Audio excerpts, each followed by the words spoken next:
Ibrahim menggambarkan pemimpin baik dalam aspek kehidupan pribadi, memimpin diri sendiri, aspek kehidupan rumah tangga, aspek kehidupan berbangsa, bermasyarakat, bernegara.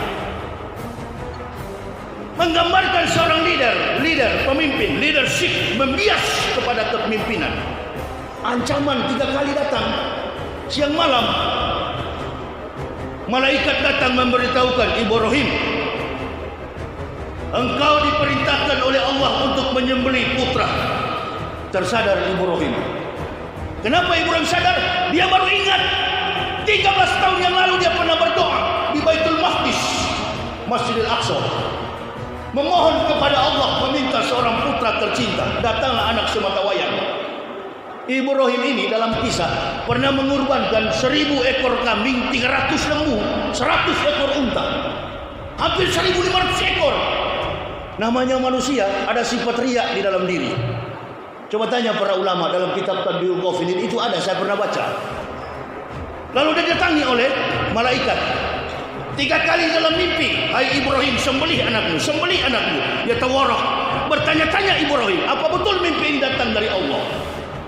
Karena pada waktu dia mengorbankan 1400 kurban, masyarakat di kalangannya itu di Langsa waktu itu, Kabupaten Langsa, Nanggro Aceh Darussalam. Ibrahim pernah ke sini. Masyarakat memuji Ibrahim. Masya Allah, luar biasa Ibrahim. 1500, hampir 1500 ekor engkau kurbankan di hadapan Allah. Namanya manusia. Inilah dia. Apalagi orang Indonesia makin dipuji, melambung tinggi sampai mekar hidungnya. Ini sifat suka dipuji ini yang bikin jatuh pejabat-pejabat kita. Betul apa betul? Sombong, pencitraan, manuver politik, reaksi di masyarakat, gaduh. Bukan dari bawah, dari atas yang sering bikin. Sudahlah, makanya ini barang ini bisnis kok. Berhentilah, ini permainan yang manis tapi sayang ketahuan. Lalu kan Ibrahim bilang, jangankan itu,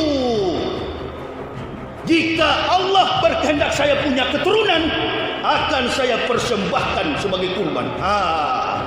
Pertarungan psikologis antara seorang pemimpin dengan janji yang diucapkan. Joko Widodo dengan saya bersumpah demi Allah. Gubernur Aceh, saya bersumpah demi Allah. Anggota parlemen, saya bersumpah demi Allah. Sumpah nasar di hadapan Allah akan ditagih lewat ucapan. Ini makanya ada tajuk di dalam televisi bergensi, dialog bergensi, para pakar-pakar dengan kualifikasi kemampuan qualified. Mereka bertarung dalam dialog TV One dengan tajuk Jokowi marah. Dengar cerita ini, Ibrahim pun sempat marah. Waktu menyembelih, menggorok Ismail tidak mempan, jangankan terkelupas, luka pun tidak. Marah Ibrahim, membanting pisaunya. Batu berbicara. Kalau saya bilang pisau, dalam catatan sejarah bukan besi, batu. Karena waktu zaman Ibrahim adalah zaman batu.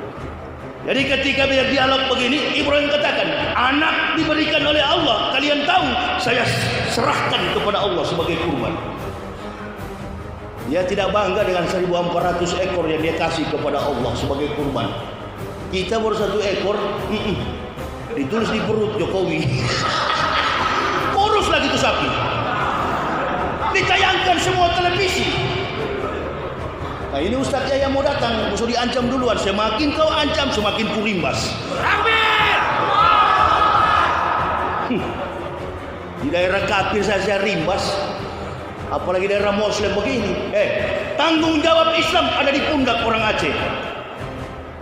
Saya sebagai pendakwah, di pikiran saya, di dalam jiwa saya ajarkan kepada anak istri saya, jadilah dengan 3 prinsip. Antum jadi Muslim, 3 yang antum lakukan. Apa? Yang pertama, jangan tinggalkan sholat 5 waktu. Yang kedua, jangan mengambil, mencuri barang orang. Dan yang ketiga, jadilah dirimu sendiri, jangan jadi pikiran dan diri orang lain. Apapun status dan derajatmu, apabila antum nanti jadi pejabat jangan berhati penjahat. Apabila antum jadi penjahat, jadilah penjahat sejati, jangan berhati pejabat. Susahnya kita ini pejabat hati penjahat, penjahat hati Pejabat pura-pura pakai salam Islam. Nama di KTP nama Islam. Innalillahi. Ujung-ujungnya PKI. Barang sudah baik-baik mau diperas oleh tukang-tukang peras. Sasaran empuk dalam sebuah sistem bernegara. Kenapa? Karena ketidakmampuan masyarakat Indonesia. 60% pendidikan mereka, kualifikasi dalam kompetensi kemampuan berpikir di bawah rata-rata. Dikunyah habis oleh para politikus-politikus jahanam. Dikunyah habis. Bahkan mohon maaf, partai Islam pun seolah-olah tidak ada siksa untuk bermain secara kompetensi di dalam kemampuan berpolitik. Disiksa oleh komunis. Berdiri seorang pemimpin, apabila ada komunis saya gigit. Kenapa tidak gigit sekarang? Janji-janji inilah yang membuat pemimpin itu tertekan secara psikologis. Ibrahim pun begitu. Ditagih oleh Allah, mana janjimu Ibrahim?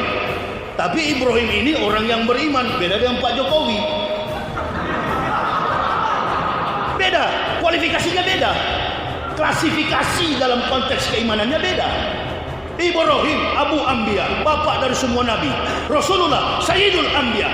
Komparasi, kemampuan, relevansi yang kuat antara proses sejarah yang membenarkan ketauhidan itu dari ajaran Ibrahim. Qul innani hadani Rabbi ila siratin mustaqim dinan qiyama millata Ibrahim hanifah wa ma kana minal musyrikin. Qul inna sholati wa nusuki wa mahyaya wa mamati lillahi rabbil alamin. Itu diletakkan dalam pengakuan kita ketika takbir Allahu Akbar. Sesungguhnya solat hidup dan matiku, ibadahku hidup dan matiku adalah untuk Allah Tuhan semesta alam. Nggak usah takut dengan barang itu. Barang itu ada. Imunitas kuat 14 hari. Anggaplah tubuh kita ini inkubator. Dia berdiam di dalam tubuh kita 14 hari. Imunitas kuat. Mati sendiri corona itu. Ada ahli fisika di sini. Metafisika, ilmu yang tidak ada dalam jangkauan kemampuan rasio. Tetapi ilmu fisika, ilmu astronot, dikatakan bahwa corona itu adalah lapisan tipis matahari. Corona, atmosfera bumi, di lapisan paling tipis matahari. Apabila nampak pada cahaya keabu-abuan,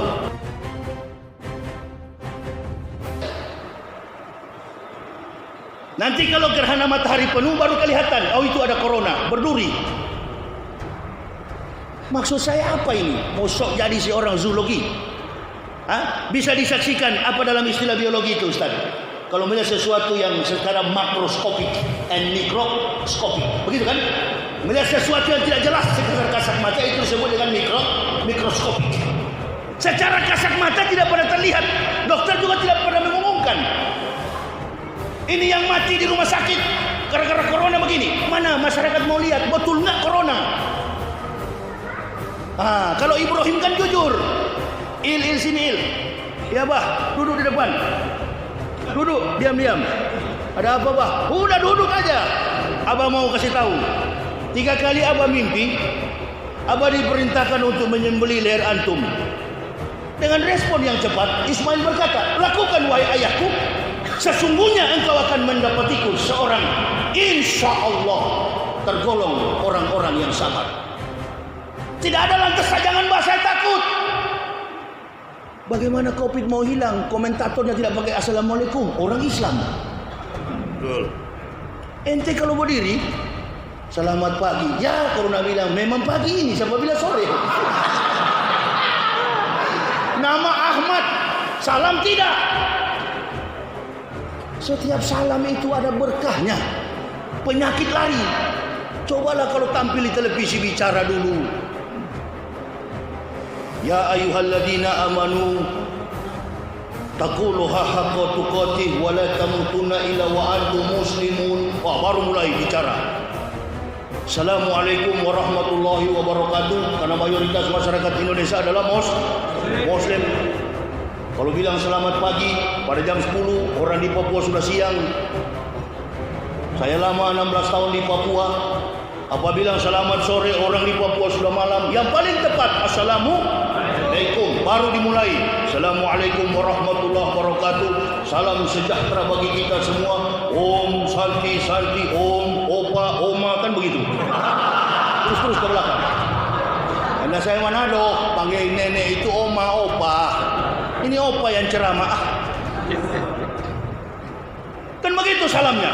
Supaya dibalik salam itu, dibalik ayat itu lari penyakit. Makanya Ismail katakan, wahai ayahku, lakukan dengan cepat. Segera lakukan secara rapid test, swab test. Lakukan dengan cepat, rapid test. Yang di rapid test adalah secara diagnosa Corona dan COVID-19.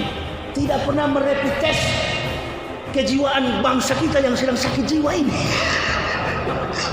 Sudah baik-baik ada Pancasila, diroba-roba. Ini sakit jiwa semua ini. Betul apa betul? Itu yang perlu di rapid test.